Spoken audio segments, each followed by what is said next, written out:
Hi everyone. तो मैं अमन आपका बहुत बहुत स्वागत करता हूं आपके अपने यूट्यूब चैनल अमन मैथ्स क्वांटिटेटिव एप्टीट्यूड पर। उम्मीद करता हूं कि आपकी तैयारी बहुत अच्छी चल रही होगी और आप स्वस्थ होंगे। तो लास्ट सेशन में हमने परसेंटेज का एक छोटा सा पार्ट को कवर अप किया था। ठीक है, परसेंटेज इंक्रीज और डिक्रीज का। तो अब उसी कंटिन्यूशन में हम परसेंटेज का एक और बहुत इंपॉर्टेंट टॉपिक आज की क्लास से सीखेंगे। और ये बहुत ही ज़्यादा इंपॉर्टेंट है। ये इतना ज़्यादा इम्पोर्टेंट है कि अगर ये नहीं सीखा ये कंसेप्ट, तो आपका परसेंटेज के जो लेंदी लेंदी क्वेश्चंस होते हैं, स्पेशली जो एसबीआई में आते हैं या बैंकिंग में आते हैं, एसएससी के मेंस में भी जो आते हैं, कैलकुलेटिव आते हैं, तो आपका वो टाइम ले जाएंगे अच्छा खासा। ठीक है, तो इसलिए ये वाला concept concept of successive percentage ये सीखना बहुत ज़रूरी है। ठीक है, इसके फायदे ये हैं कि ये तरीका आपका टाइम काफ़ी रिड्यूस कर देगा। ठीक है, प्रॉब्लम सॉल्विंग में। और आपकी परसेंटेज ऑफ एरर है वो काफ़ी ज़्यादा रिड्यूस हो जाएगी। ठीक है, आप काफ़ी फास्ट सॉल्व कर पाओगे। ठीक है, टाइम रिड्यूस मतलब फास्ट ही आप काफ़ी सॉल्व कर पाओगे।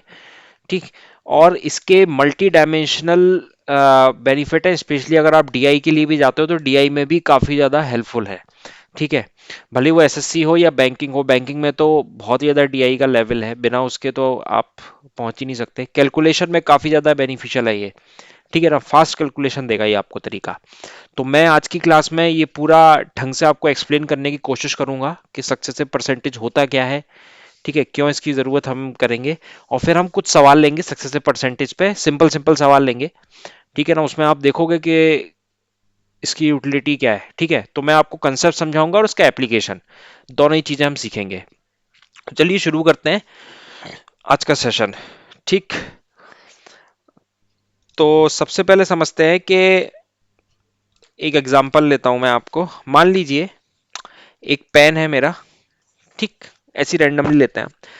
पेन की कॉस्ट प्राइस है 100। पेन की कॉस्ट प्राइस क्या है? 100। अब इस प्राइस को 10% बढ़ाया गया। इस प्राइस को 10% बढ़ाया गया। ठीक है, 10% बढ़ा देते हैं। तो आप 10% लोगे 100 का, जो ही कितना आएगा 10। तो +10 किया। फिर उसके बाद आपने फिर 10% बढ़ाया। मैं बोलता हूं आप फिर इसको 10% बढ़ाइए। ठीक। और फिर मैं आपसे पूछ रहा हूं कि अब 10% बढ़ाने के बाद इसकी अब प्राइस क्या होगी। तो आप फिर क्या करोगे? फिर आप 10% लोगे। 10% अब आप किसका लोगे? आप इसका 10% लोगे। ठीक है ना, बहुत आराम से सुनिएगा। ठीक है, जो मैं समझाना चाह रहा हूं, 10% आप इसका लोगे, आप इसका नहीं लोगे। ये तो ओरिजिनल प्राइस थी, इसी को मैंने 10% बढ़ाया। अब मैं इस प्राइस को 10% बढ़ा रहा हूं। तो ठीक है, 10% मैंने 110 का लिया, कितना आया? 11। 110 में मैंने 11 जोड़ा तो कितना आया? 121। ठीक। अब मैं आपसे पूछ रहा हूं अब मैं आपसे पूछ रहा हूं कि इनिशियल और फाइनल इनिशियल और फाइनल प्राइस को देख के आप मुझे ये बता सकते हो कि ये कितना परसेंट इंक्रीज हो गया। आप बोलोगे सर हाँ बिल्कुल मैं बता सकता हूं कि इनिशियली मेरी प्राइस 100 थी, फिर मेरी दो दो बार 10-10% का इंक्रीमेंट हुआ और ये 121 हो गई। तो अगर मुझे ये पता करना हो कि ये अब कितने परसेंट का इंक्रीमेंट है, तो मैं क्या लूंगा? इसका गैप लूंगा। इसका गैप मिल जाएगा 21। कितने पे बढ़ा? 100 पे। इंक्रीज करना है, डिनोमिनेटर कम होना चाहिए ऐसे याद रखने के लिए। तो इन दोनों में कम क्या है? 100 इंटू 100। तो यानी कि 21% का इंक्रीमेंट हुआ। 21% का इंक्रीमेंट हुआ। ठीक। अच्छा, अब मैं आपसे इसी क्वेश्चन में अगर मैं आपको कुछ ऐसे करके दिखाऊं कि अब देखिए यहां पे सक्सेसिव परसेंटेज का भी एक कंसेप्ट आता है, एक कंसेप्ट आता है मल्टीप्लाइंग फैक्टर। ठीक है, ये सारे तरीके क्यों जरूरी है, मल्टीप्लाइंग फैक्टर भी मैं आपको बताऊंगा। मल्टीप्लाइंग फैक्टर क्या होता है? ठीक है ना, पैरेलली चलाऊंगा मैं सक्सेसिव परसेंटेज और मल्टीप्लाइंग फैक्टर। क्यों जरूरी है? क्योंकि देखिए आपको नहीं पता, अगर आपको सारे तरीके आने चाहिए, सारे तरीके आएंगे तो आप अपने आप में कॉन्फिडेंट रहोगे। मान लीजिए किसी क्वेश्चन में आपका एक तरीके से आपका सवाल लेंदी पड़ रहा है कैलकुलेट करते समय, तो आप दूसरे तरीके पे तुरंत स्विच कर जाओगे। ठीक है ना, एग्जाम टाइम में।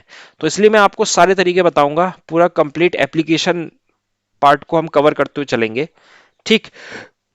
तो अब ये था मेरा, आपने बोला ठीक है, ये तो एकदम सिंपल तरीका हो गया कि 100 रुपए एज्यूम करी थी प्राइस और दो बार उसको 10-10% का इंक्रीमेंट दिया। अब देखिए, अब अगर मैं आपसे ये पूछूं कि ये तो ठीक है, ट्रेडिशनल है। कल को अगर मेरा ये नंबर बहुत ज्यादा हो गया, ठीक है, और क्वेश्चंस में कल को अगर ये बोल दिया गया कि पहले 10% बढ़ाया, फिर 20% बढ़ाया, फिर 30% बढ़ाया, तो क्या हम यही करते रहेंगे? तो मैं बोलूंगा बिल्कुल नहीं। मेरे पास इसका तरीका है, वही तरीका मैं आपको बताने की कोशिश करूंगा आज।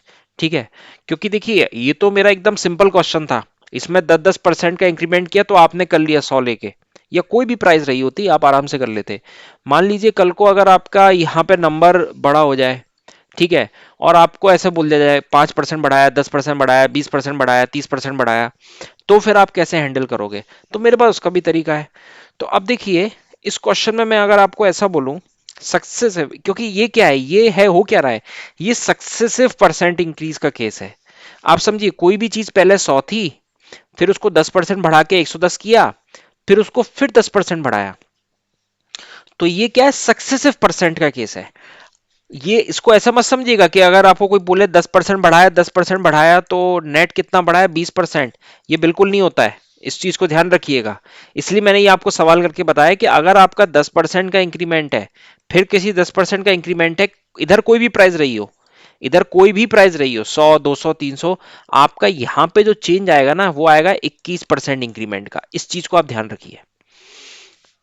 ठीक है, मतलब इन नंबर्स को तो याद हो जाएंगे आपको, आप सवाल करोगे, पर इस कंसेप्ट को आप याद रखिए। जैसे अगर मैं आपसे बोलूं कि 10% का इंक्रीमेंट, फिर मैं बोल रहा हूं आपको 20% का इंक्रीमेंट, ठीक है, थोड़ा इसको रब कर देते हैं, एक बार मैं क्लियरली से बताता हूं।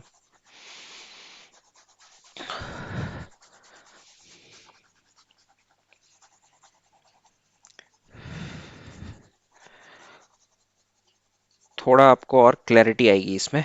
ठीक है, समझना जरूरी है, इस पे ध्यान दे रहा हूं मैं। मान लीजिए मैंने आपको बोला 10% का इंक्रीमेंट, फिर मैं बोल रहा हूं आपको 10% का increment, this is not equal to 20%, keep this in mind. ठीक है, अभी आपने देखा ये 21% का इंक्रीमेंट है, इसलिए कल मैं आपको बोलता हूं 10% का इंक्रीमेंट, फिर 15% का इंक्रीमेंट, ऐसी रैंडमली, तो आप ये तो मान के चलिएगा, इसका ये मतलब नहीं है कि ये 25% का इंक्रीमेंट है। होगा, होगा, वो हम देखते हैं क्या होगा, बट ये नहीं होगा।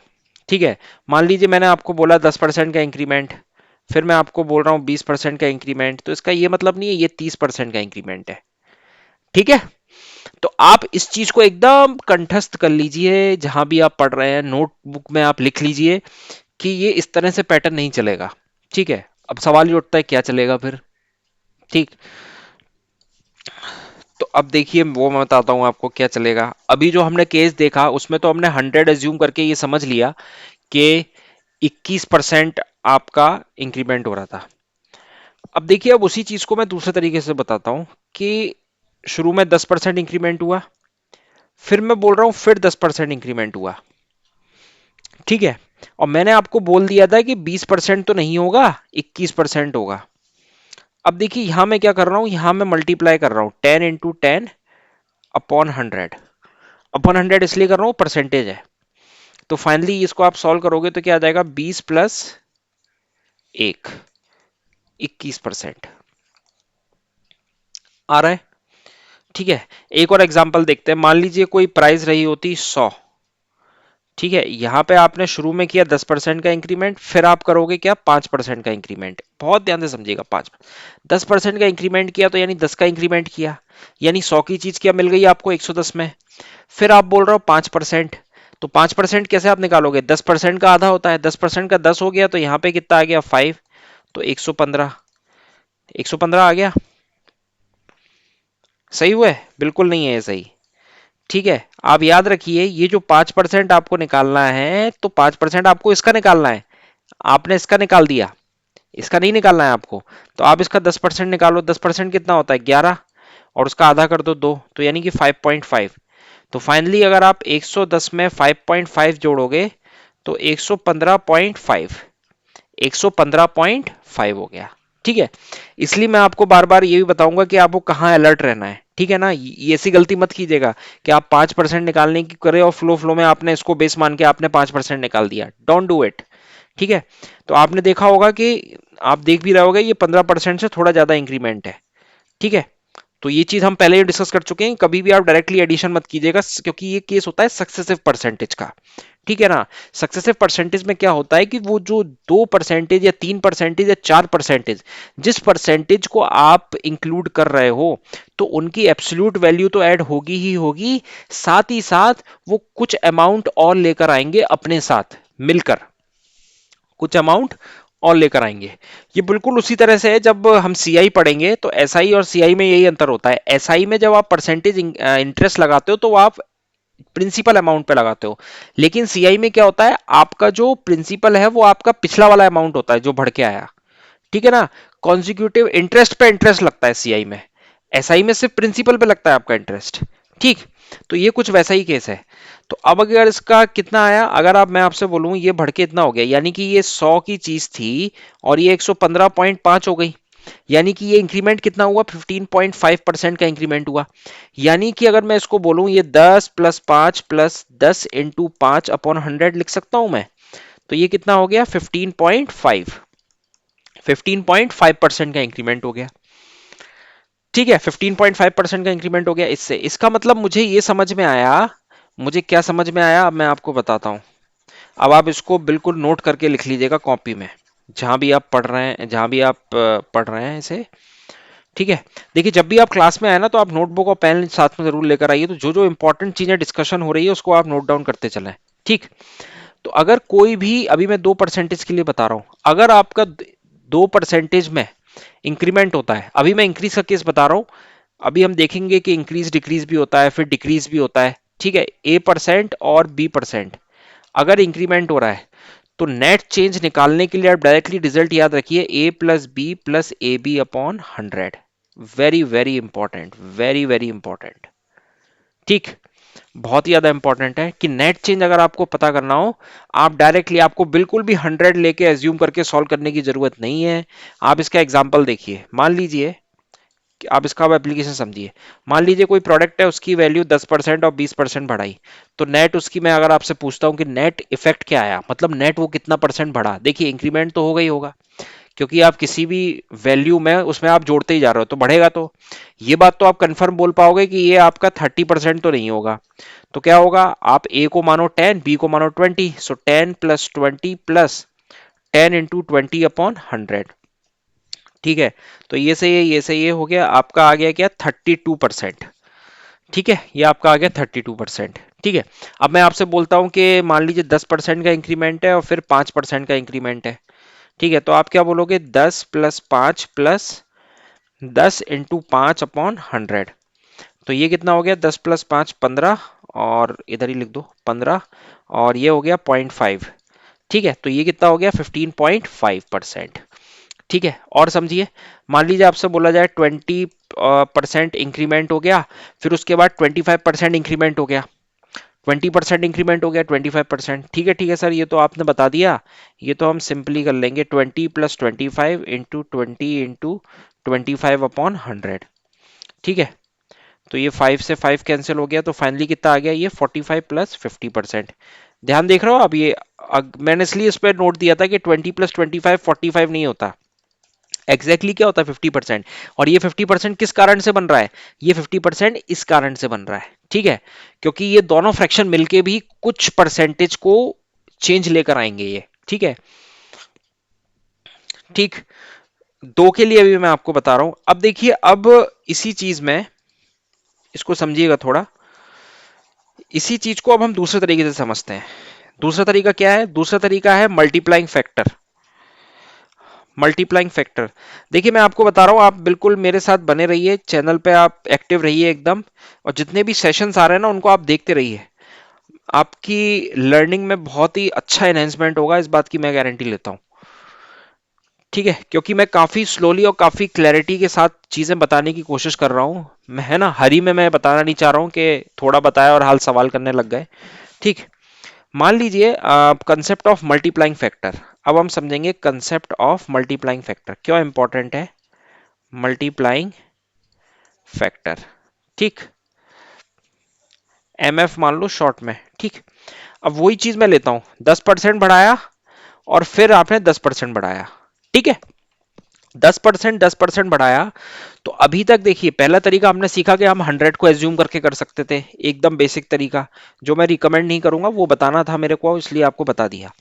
दूसरा तरीका हम आए सक्सेसिव परसेंटेज का। वहां मैंने आपको रिजल्ट बताया कि ए और बी अगर दो दो परसेंटेज इंक्रीमेंट होते हैं तो हमारे पास रिजल्ट है A plus B plus A B upon 100। ठीक है, कुछ किताबों में उसी को ए बी को एक्स वाई भी बोला जाता है। अब देखिए तीसरा तरीका है मल्टीप्लाइंग फैक्टर। अगर कोई भी चीज 10% बढ़ रही है, इसका मतलब उसका मल्टीप्लाइंग फैक्टर 1.1 होगा। सोच के देखिए आप, यहां पे 100% को मैं एज्यूम कर रहा हूं 1, 100% को 1 एज्यूम कर रहा हूं, और इसी के रेस्पेक्ट में मैं इंक्रीज और डिक्रीज करूंगा। ठीक, ये चीज आप याद रखिए। तो 10% इंक्रीमेंट हुआ यानी कि 1.1, फिर उसके बाद फिर 10% इंक्रीमेंट हुआ, तो 10% इंक्रीज हुआ यानी कि फिर 1.1 मल्टीप्लाई हुआ। आप समझ रहे हो? इसमें क्या है, इसमें इसका फायदा यह है कि इसमें आप वो सक्सेसिव वो लिखना विखना भी आप नहीं करोगे ज्यादा। ठीक, सक्सेसिव में क्या कर रहा था, आपको लिखना पड़ रहा था, और एंड वाली जो फ्रैक्शन बन रही थी उसको आपको थोड़ा कैलकुलेट करना था, उसको थोड़ा कैलकुलेट करके आपको लिखना पड़ रहा था। मल्टीप्लाइंग में क्या है, आपका काम और रिड्यूस हो गया। ठीक है ना, आप और फास्ट सोच पाओगे और एग्जैक्ट सोच पाओगे। अब देखिए 1.1 और 1.1 का मल्टीप्लीकेशन क्या होगा। मैं आपसे पूछूंगा यार 11 का स्क्वायर आपको पता है, आप बोलोगे हाँ सर पता है 121 आता है। ठीक है, कोई दिक्कत नहीं है। तो ये क्या लिखा हुआ है, 11 का स्क्वायर ही तो लिखा हुआ है, तो इसको मैं लिख देता हूँ 1.21। अब आपने जैसी 1.21 देखा, आपके तुरंत दिमाग में घंटी बजनी चाहिए, ये तो आ गया 121% इंक्रीमेंट। ये तो क्या आ गया, 21% इंक्रीमेंट। तो अब आप समझ पा रहे हो कि मल्टीप्लाइंग फैक्टर की क्या यूटिलिटी है। और देखिए, और मैं आपको बताता हूं, मान लीजिए 10% का इंक्रीमेंट है, और फिर मैं आपसे बोल रहा हूँ 20% का इंक्रीमेंट है। तो आप मेरे को ये बताइए कि नेट इंक्रीमेंट कितना हुआ है, नेट इफेक्ट क्या हुआ है। तो आप क्या करोगे, आप करोगे जो पहले के दो तरीके हैं आप वहां से भी कर सकते हो, यानी पहले आप 100 लेके करो। ठीक है ना, ये मैं आपकी प्रैक्टिस पे छोड़ रहा हूं। फिर आप उससे भी कर सकते हो, सक्सेसिव वाला जो रिजल्ट मैंने डिस्कस किया है, सक्सेसिव वाला जो रिजल्ट डिस्कस किया है 10 + 20 वाला, उससे भी कर सकते हो। अब मल्टीप्लाइंग फैक्टर से क्या करोगे आप, 10% इंक्रीमेंट 1.1, फिर उसके बाद 20% का इंक्रीमेंट यानी कि 1.2। ठीक है, अब क्या होगा, अब 1.1 इंटू 1.2 क्या होगा, इसको आप मल्टीप्लाई करो। तो आप मल्टीप्लाई क्या करोगे, ठीक है ना, अभी आप डेसिमल को छोड़ दो, आप इसको ऐसे एज्यूम करो ये करना है। ठीक है, दूसरी चीज आप क्या करो, 11 को आपको 12 बार अप्रोच और 11 से मल्टीप्लाई करने का मैंने तरीका बताया था। पहला तरीका तो ये 11 से मल्टीप्लाई करने का, आप सिंपल, ये मैं पिछले सेशंस हैं उनमें अगर मैं सवाल वगैरह करवा रहा हूँ, मैंने सीएचएसएल के सॉल्यूशंस भी करवाए हैं, उसमें आप देखिए मैंने जो टेक्निक यूज की है। आपको कुछ नहीं करना है, आपको 2 को वैसे लिखना है, 2 + 1 करना है 3, 132। ठीक है, तो कितना हो गया, ये 1.32 हो जाएगा, क्योंकि पॉइंट लगाना है दो के बाद। तो ये क्या आ रहा है, 32% इंक्रीमेंट। ठीक है, आप समझ पा रहे हैं ना। आपका काम देखिए, आपके एफर्ट कितने रिड्यूस हो जाएंगे इससे। ठीक है, मल्टीप्लाइंग फैक्टर। और देखिए, और अगर मैं आपसे बोलूं कि कोई चीज 30% इंक्रीमेंट है और फिर वो 20% इंक्रीमेंट हो रही है, तो आप मेरे को बताइए कि उसमें नेट चेंज कितना आया। तो आप बोलोगे ठीक है सर, ये हो गई मेरी 1.3, 1.2। बेसिकली क्या है, मल्टीप्लाइंग फैक्टर में जो उन दो परसेंटेज को ज्वाइन करके जो एक्स्ट्रा टर्म आते हैं ना, एक्स्ट्रा टर्म का इफेक्ट जो वो दोनों मिलके लाते हैं, जैसे ये दोनों मिलके क्या लाएंगे, 1% और लाएंगे, तभी ये 21% हुआ है। यहां पे ये दोनों मिलके क्या है, 2% और ला रहे हैं, तभी ये 32% हो रहा है। तो मल्टीप्लाइंग फैक्टर में आप इससे बच जाओगे, वो ऑटोमेटिकली कैलकुलेट ले लेगा उसको। ठीक है, तो 1.3 इंटू 1.2, अब ठीक है 1.3 1.2 क्या होता है, 1.56 होता है। ठीक है, 13 इंटू 12 करो आप, 13 इंटू 12 कितना होता है, 56, 156, और पॉइंट मेरे दो के बाद है तो 1.56 यानी कि 56% का इंक्रीमेंट, 56% का मेरा इंक्रीमेंट हो गया। ठीक है, क्योंकि अब आप ये भी समझ पा रहे होगे कि 6% कौन ला रहा है, 6% ये दोनों मिलके ला रहे हैं, 30 और 20। ठीक, और देखिए आप, और देखिए, अब देखिए मैं आपको एक चीज तो ये हो गया। ठीक, अभी मैं आपको मिक्सअप करके भी बताऊंगा कि डिक्रीज होते हैं तब क्या करना है, उसमें भी कोई ज्यादा कोई लॉजिक नहीं है। बस ये चीज, अगर आप ये चीज समझ गए तो बस अब आपको सब कुछ समझ में आ जाएगा।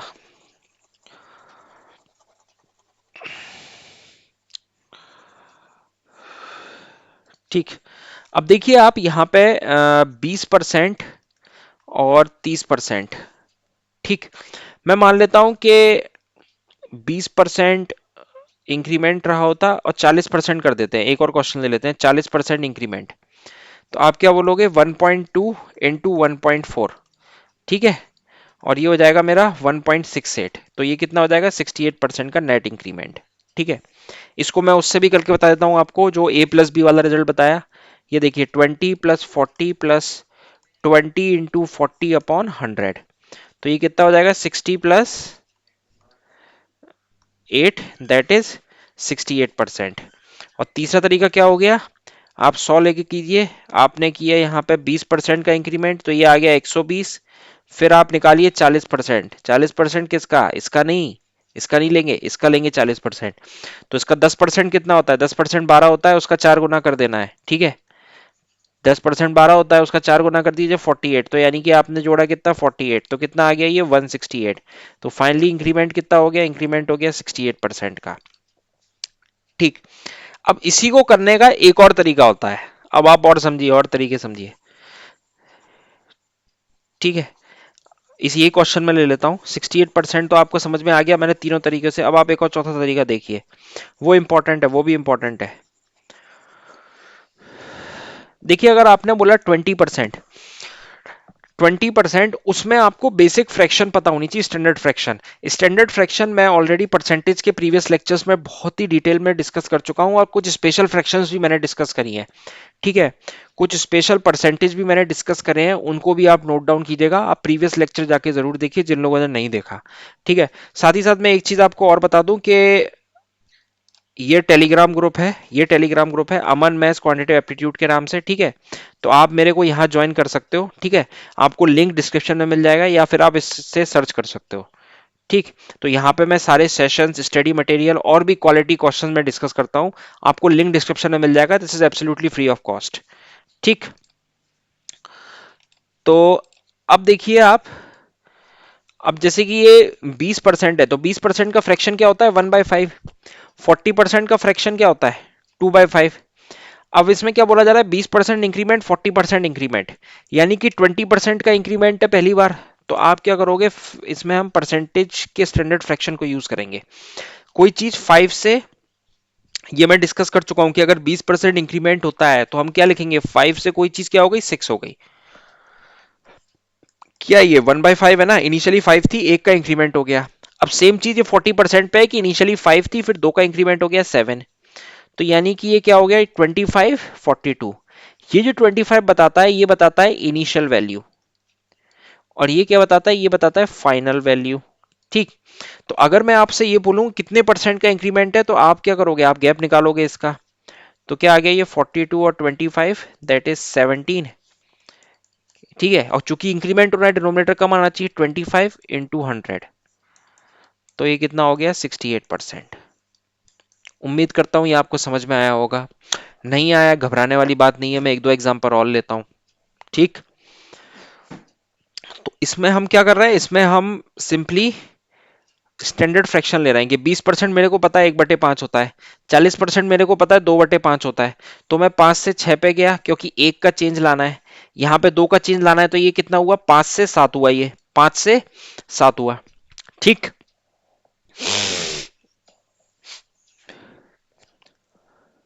5 से 7 हुआ। अब फाइनली ये मेरा इनिशियल था, और ये मेरा फाइनल हो गया 42। तो फाइनली मेरे कितने परसेंट का इंक्रीमेंट हो गया, मेरा इंक्रीमेंट हो गया ये 68% का। ठीक, एक और एग्जांपल लेते हैं, अगर आपको नहीं समझ में आया। ठीक है, मान लीजिए आपको दिया जाता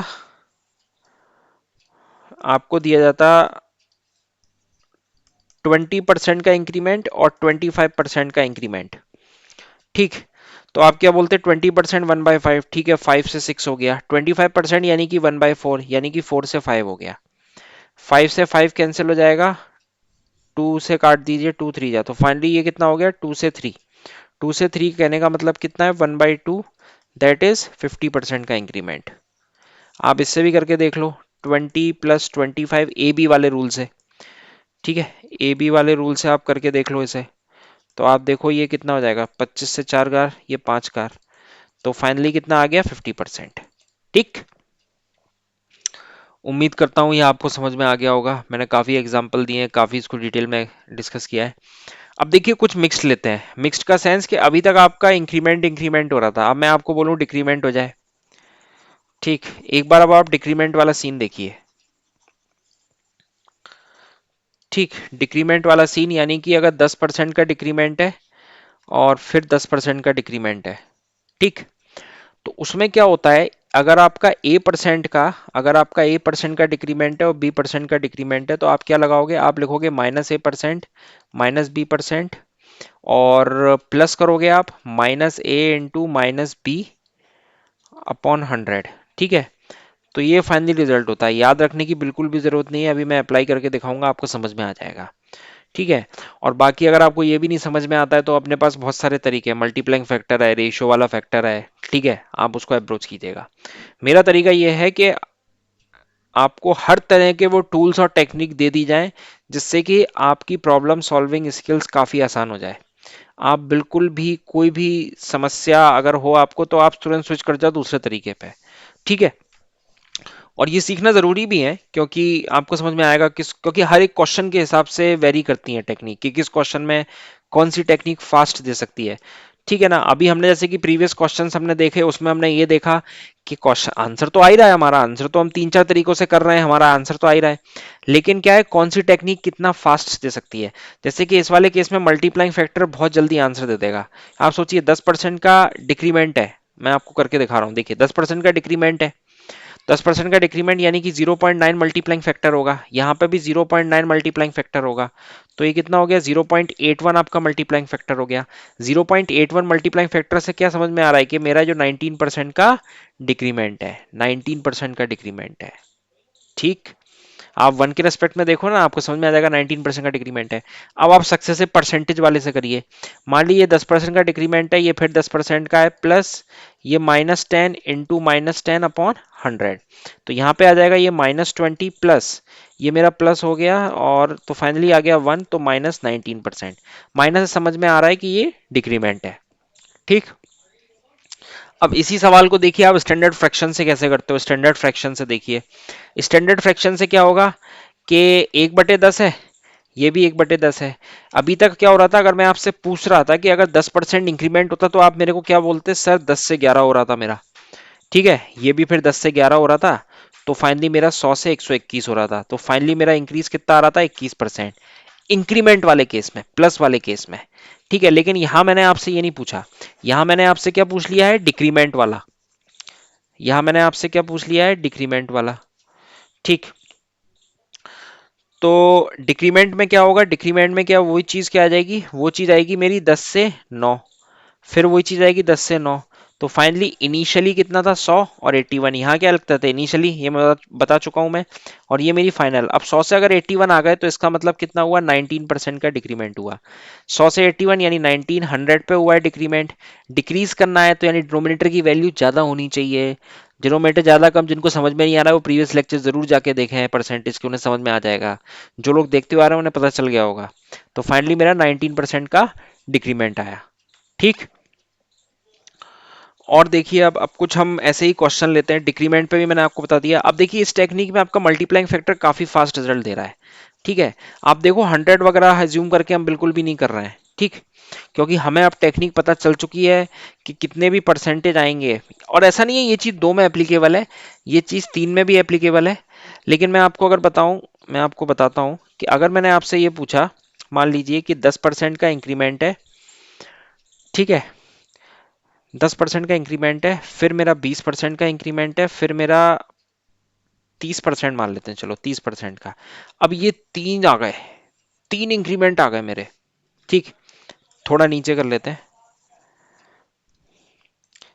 ये मेरा 10% का इंक्रीमेंट है, ये मेरा 20% का इंक्रीमेंट है, ये मेरा 30% का इंक्रीमेंट है, यानी कि तीन तरह के इंक्रीमेंट आ गए। ठीक है, आपने बोला पहला तरीका 100 वाला कि 100 मान के आप बढ़ाओगे, ठीक है उससे आंसर आ जाएगा, लेकिन वो लेंदी पड़ेगा। ठीक, अब आप आए दूसरे तरीके पे, आपने बोला सर वो ए बी वाला रूल जो आपने बताया, A+B+, लेकिन उसमें समस्या क्या है, वो मैंने तभी बताया कि वो जब दो फ्रैक्शन हो आपके, दो हो। ठीक है, भले वो इंक्रीमेंट हो या डिक्रीमेंट हो पर दो हो, पर यहाँ तो तीन फंस गए। ठीक, उसका 3 का भी रिजल्ट होता है, लेकिन अब देखिए जब आपके सामने 3 आ जाएंगे तो मैं रिकमेंड नहीं करूंगा, ठीक है। और मैं बताने वाला भी नहीं हूँ वो वाला ए बी सी, वो काफी आपके कैलकुलेशन को कॉम्प्लेक्स बना देगा, ठीक है। तो इस केस में आप क्या करो, आप जाओ मल्टीप्लाइंग फैक्टर वाले रूल पे। मल्टीप्लाइंग फैक्टर क्या बोलता है कि 10% इंक्रीमेंट 1.1, फिर आपका कितना हो गया 20% इंक्रीमेंट दैट इज 1.2, फिर आपका कितना हो गया 30% इंक्रीमेंट तो आप क्या बोलोगे 1.3, ठीक। तो पहले आप इसको सॉल्व करो, या आपने पढ़ा है कि 12 इंटू 13 क्या होता है 1.1 इंटू 1.56, 1.56, और आपको 11 से मल्टीप्लीकेशन का प्रोडक्ट रूल मैं बता चुका हूँ कि कुछ नहीं करना है आपको, 6 को वैसा का वैसे ही रखना है, 6 प्लस 5 लेना है 11, एक एक कैरी लेना है, 5 6 7 और फिर 1, ठीक। इस पे मैं वीडियो बना दूंगा, एक कैलकुलेशन सीरीज एक प्लेलिस्ट है, ठीक है, उसमें अभी वीडियोस आने बाकी हैं कैलकुलेशन के, तो उसमें मैं एक वीडियो बना दूंगा how to multiply a number with 11, तो वहां आप देख लीजिएगा, ठीक है। तो फाइनली ये इंक्रीमेंट कितना हो गया, फाइनली इंक्रीमेंट हो गया कितना 71.6% का इंक्रीमेंट। सोचिए आप, इतना कॉम्प्लेक्स दिखने वाला ये क्वेश्चन जहां पे हम परसेंटेज इंक्रीज कर रहे हैं, ठीक है, उसको आपने मल्टीप्लाइंग फैक्टर से कितनी जल्दी कर दिया, 71.6% का इंक्रीमेंट, ठीक है। आप चाहो तो इसके लिए स्टैंडर्ड फ्रैक्शन वाला भी उस तरीका यूज कर सकते हो, मान लीजिए इंक्रीमेंट हुआ तो यानी 10 से 11 हुआ, फिर इंक्रीमेंट हुआ यानी 20% कितना होता है 1/5, यानी कोई चीज 5 से 6 हुई, फिर 30%, 30% कितना होता है 3/10, यानी कोई चीज 10 से 13 हो रही है, तो यानी कि क्या हो गया ये 500, और ये हो गया मेरा 143, इससे इसका मल्टीप्लाई किया मैंने 11 से, फिर मैंने 6 से किया, 6 3 18, 6 2 868, तो फाइनली ये मेरा आ गया 868। अब फाइनली मेरा क्या हो गया ये 868 और 500 8 6 368, तो 368 अपॉन 500 कितना इंक्रीमेंट है वो निकाला मैंने, तो आ गया 5 7 जा 35, 5 3 जा 15, 35 5 3 जा 70 पॉइंट समथिंग कुछ आ रहा है इसमें, ठीक है, मतलब इससे भी वही आंसर आएगा, ठीक है ना, अलग तो आंसर आएगा नहीं, ठीक है ना। 18 18 24 5, सॉरी यहाँ पे 5 आएगा, यहाँ पे 2 आएगा, तो 858 आएगा, तो 858 आएगा, तो अगर आप माइनस करोगे यहाँ पे 858 से, तो ये 5 आ जाएगा, ये 3 आ जाएगा, ठीक है। तो 5 से आप डिवाइड करो तो 5 7 जा 35, 5 1 जा 71.6, वही आ रहा है 71.6%, ठीक। तो ये समझ में आया। अब देखिए ये रेशियो से थोड़ा टाइम लग रहा है, हालांकि टफ तो ये भी नहीं है, चैलेंजिंग तो ये भी नहीं है, लेकिन थोड़ा सा ये टाइम कंज्यूमिंग हो गया, ठीक है। तो इस तरह के क्वेश्चंस में ये रिएक्शंस आपको अपने प्रोडक्ट करने की, मल्टीप्लाई और डिवीजन करने की, एडिशन करने की थोड़ी स्किल्स पे काम करना पड़ेगा। सिंपल नंबर्स के मल्टीप्लिकेशन डिवीजन, अगर आपको मल्टीप्लिकेशन आता है तो आप बहुत आसानी से ये कर ले जाओगे, ठीक है। उम्मीद करता हूं ये आपको समझ में आया होगा, ठीक है। अब हम लेते हैं थोड़े एक मिक्स्ड तरह के हम क्वेश्चन, यानी कि अब इंक्रीज भी हो रहा है डिक्रीज भी हो रहा है, ठीक। इंक्रीज भी है डिक्रीज भी है, दोनों है, तो अब आप उन तरह के क्वेश्चंस को कैसे हैंडल करोगे,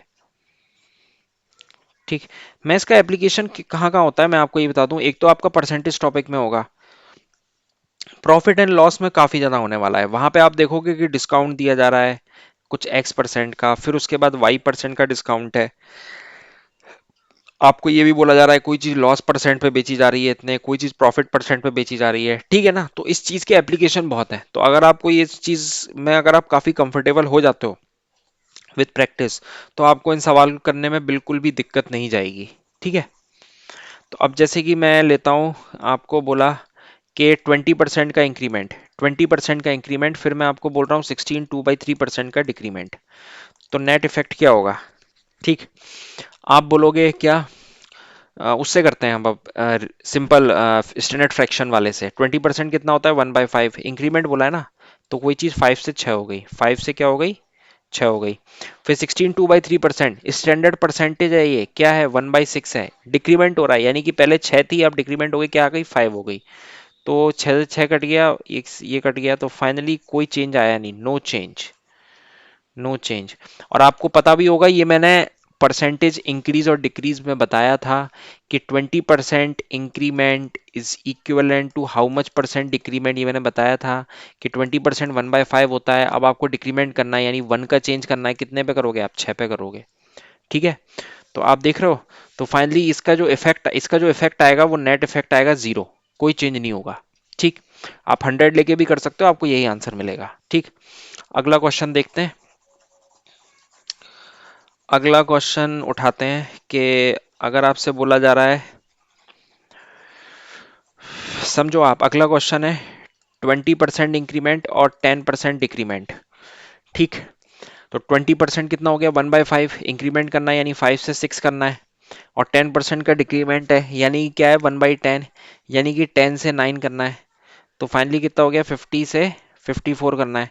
तो कितने का चेंज है, 4 कितने पे है, 50 पे है, इंटू 100 हो गया, 52 जा हो गया। तो ये कितना हो गया, 8%। तो फाइनली कितना हो गया, 8%, और ये दिखा रहा है 8% प्लस है। तो 8% प्लस है यानी कि 8% इंक्रीमेंट हुआ है, यानी कि किसी भी प्रोडक्ट के कॉस्ट को, प्रोडक्ट ले सकते हैं, कॉस्ट को अगर 20% बढ़ाया, फिर उसको 10% कम किया, तो नेट इफेक्ट उस पर कितना आएगा, उसकी प्राइस 8% बढ़ जाएगी, 8% बढ़ेगी उसकी प्राइस। ठीक है, 8% बढ़ेगी। ठीक, तो उम्मीद करता हूँ ये आपको समझ में आया होगा आज का डिस्कशन, और मैंने काफ़ी कुछ कोशिश करी कि आपको सक्सेसिव परसेंटेज के बारे में थोड़ा आपको एक आइडिया मैं दे पाऊँ। बाकी क्वेश्चंस आते रहेंगे तो मैं उसमें आपको एप्लीकेशन पार्ट पे भी बताऊंगा कि एप्लीकेशन हम कैसे करेंगे इसका। ठीक है, तो आज के सेशन में हमने क्या क्या सीखा, एक थोड़ा रिवाइज कर लेते हैं। पहली चीज़ हमने क्या सीखी, हमने सक्सेसिव परसेंटेज सीखा। ठीक, दूसरा हमने ये भी सीखा कि 100 के थ्रू हम कैसे अप्रोच कर सकते हैं। तीसरा हमने ये सीखा, वो जो सक्सेसिव में आपने ए बी वाला वो रूल सीखा। ठीक है, 2 पे ही लगाइएगा, 3 पे मैं रिकमेंड नहीं करूंगा, मैं इसलिए बता भी नहीं रहा हूँ क्योंकि काफ़ी कॉम्प्लेक्स हो जाता है। तो फिर उसके लिए आप क्या जाइए, मल्टीप्लाइंग फैक्टर पे जाइए, आप मल्टीप्लाइंग फैक्टर। फिर हमने एक देखा स्टैंडर्ड फ्रैक्शन वाला rule, standard fraction, standard fraction हो या आप इसको रेशियो भी बोल सकते हो, जो आपको बोलना हो। ठीक है, तो ये हमारे पास 4 तरह के टूल्स हमें मिल गए कि अब अगर हमें कोई सवाल अगर मिलता है, जो कि हम आगे वाले सेशंस में हम देखेंगे, तो हमारे पास 4 तरीके हैं आंसर तक पहुंचने के लिए। मान लीजिए हमारा कहीं एक तरीका फेल होता है, मान लीजिए 3% का केस है, 4% का, तो हम सक्सेसिव पे नहीं जाएंगे, हम 100 पे भी नहीं जाएंगे, हम जाएंगे किस पे, मल्टीप्लाइंग फैक्टर पे, हम जाएंगे किस पे, स्टैंडर्ड फ्रैक्शन पे। ठीक है, सो आज के लिए बस इतना ही रखते हैं। उम्मीद करता हूं कि आपने आज काफी कुछ सीखा होगा, और जितना भी आज हमने डिस्कशन किया है, आप कोई भी बुक लेके इसको अप्लाई करने की कोशिश करें। ठीक है, आप घर पर प्रैक्टिस करें, और ऐसे रैंडमली आप परसेंटेज लेके चलें। स्टैंडर्ड फ्रैक्शन मैंने लास्ट लेक्चर में पूरा बताया हुआ है डिटेल में, तो आप वही फ्रैक्शन को ले लेके आप बार बार प्रैक्टिस करें। ठीक है, इस पे कमांड करना काफी जरूरी है, specially if you want to master DI and arithmetic. ठीक है, बैंकिंग वालों के लिए तो बहुत ही ज़्यादा ज़रूरी है, एसएससी वालों के लिए ज़रूरी है, क्योंकि आपको अगर टाइम बचाना है, अपना कैलकुलेशन फास्टर करना है, तो इन तरीकों पे आप वर्क कीजिए, और आप अपनी थॉट प्रोसेस में, आप अपनी प्रॉब्लम सॉल्विंग एबिलिटी में बहुत ही ज़बरदस्त चेंज देखेंगे। ठीक है, so with this I am signing off, and मिलते हैं अगले सेशन में कुछ और नए कंसेप्ट, नए सवाल के साथ। तब तक के लिए bye bye, take care, thank you.